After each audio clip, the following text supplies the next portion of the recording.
باتوں کا می برسا۔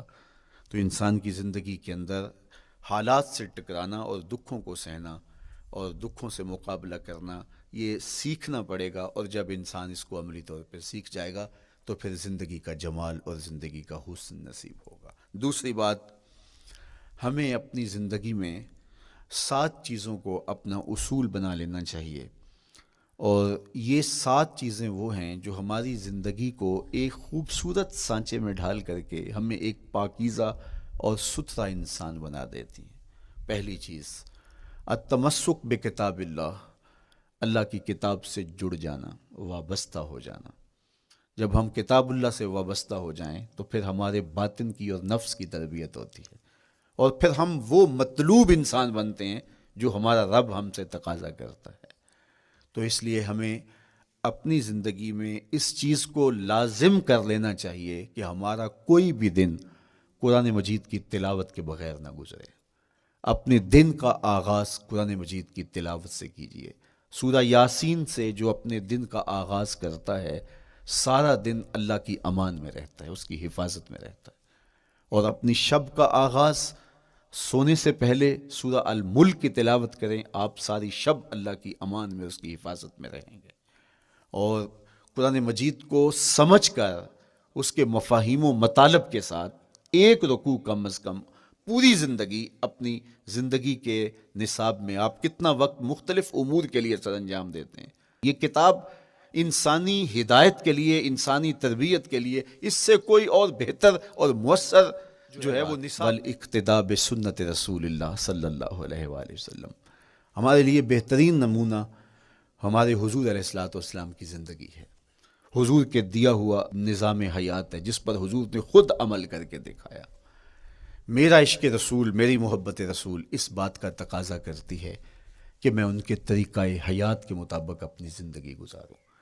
اسلام دعوے کی بات نہیں کرتا، دلیل ہم سے مانگتا ہے۔ آج میں کہتا ہوں میں عاشق رسول ہوں، اور اتنا بڑا عاشق رسول ہوں کہ میرے جیسا زمانے میں دوسرا کوئی نہیں۔ میرے جذبات ایسے دکھائی دیتے ہیں، آسمان کو چیر دوں گا اور زمین کو پھاڑ دوں گا، لیکن ہمسایوں کے ساتھ میرا سلوک بتاتا ہے کہ میں عاشق رسول نہیں ہوں۔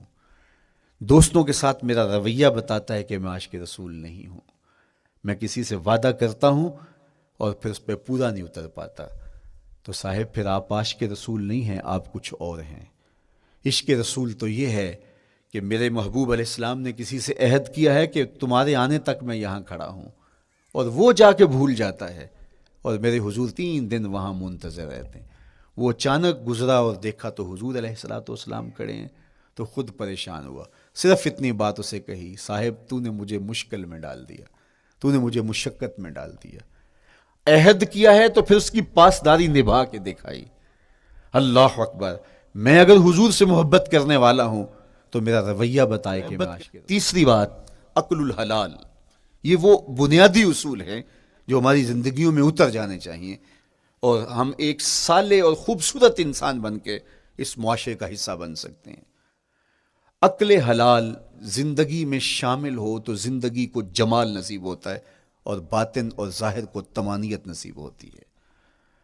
اگر رزق پاک نہیں ہے تو آپ کعبے بھی جائیں تو وہاں بھی آپ محروم نصیب ہو۔ چوتھی چیز، کف الاذی، اپنے آپ کو ایسا بناؤ کہ تمہارے وجود سے کسی کو ضرر اور تکلیف نہ پہنچے۔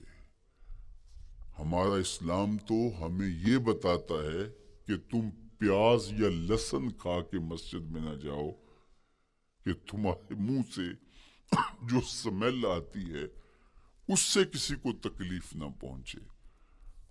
تو یہ اسلام کی دی ہوئی تعلیمات ہیں کہ مسجد میں بھی جانا ہے تو اپنے آپ کو دیکھو کہ تمہاری حالت کیا ہے، تمہاری وجہ سے کسی کو تکلیف نہ پہنچے، تمہارے رویے اتنے خوبصورت ہوں، تمہارے ہمسائے بتائیں کہ یہ واقعی مسلمان ہے۔ مسلمان کی تعریف کی گئی، المسلم من سلم المسلمون من لسانہ و یدہ۔